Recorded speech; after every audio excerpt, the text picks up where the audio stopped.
लोभको साँध। एका देशमा एउटा सानो गाउँमा 90 वर्ष काटिसकेका दुई बुढाबुढी बस्थे। उनीहरू साह्रै नै गरिब थिए।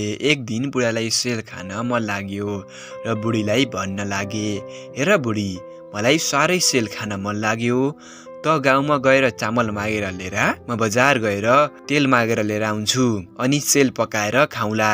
यति भनी बुढीलाई उसले चामल माग्न पठायो र आफू तेल माग्न बजार गयो। दुवैले अलिअलि तेल र चामल मागेर ल्याए।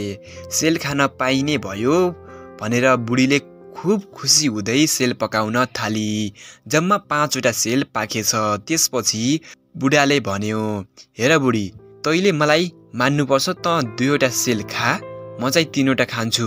बुढीले अनि हुँदैन, पकाउने म, त्यसो हुनाले म 3वटा खान्छु, तिमी 2वटा खाऊ।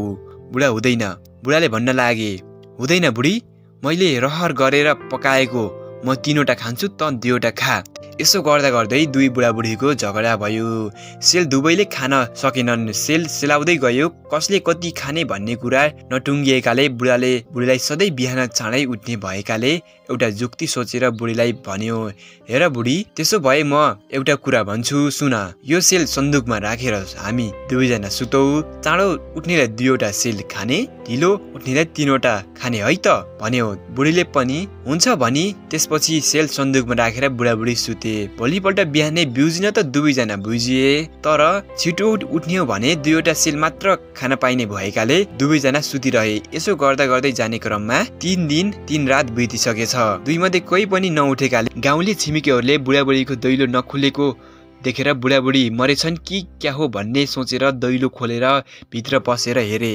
बुढाबुढी भने मरजस्तै भएर सुतिरहेका थिए। गाउँलेले बुढी मरेछन् भन्ठानी दुवैलाई एउटै ठाट्नोमा बाँधी 5 जना मलामी भई मसनकाट पुर्याए। अनि चित्त बनाई चित्तमाथि ती बुढाबुढीलाई सुताई छवालोको राँको बालेर पहिले बुढाको शिरमा राँको लगाए। बुढालाई राँकोले साह्रै पोल्यो। अनि अथवा म त 2वटा खान्छु, तै बुढी 3वटा घिच भन्दै जुर मुर्दै उठ्यो। बुढो उठेको देखि बुढी पनि हाँस्दै म 3वटा खान्छु भन्दै जुर मुर्दै उठी। पोल्न लागेका मर्दार यसरी 2वटा खान्छु र 3वटा खान्छु भन्दै जुर मुर्दै उठेको देखेर हामी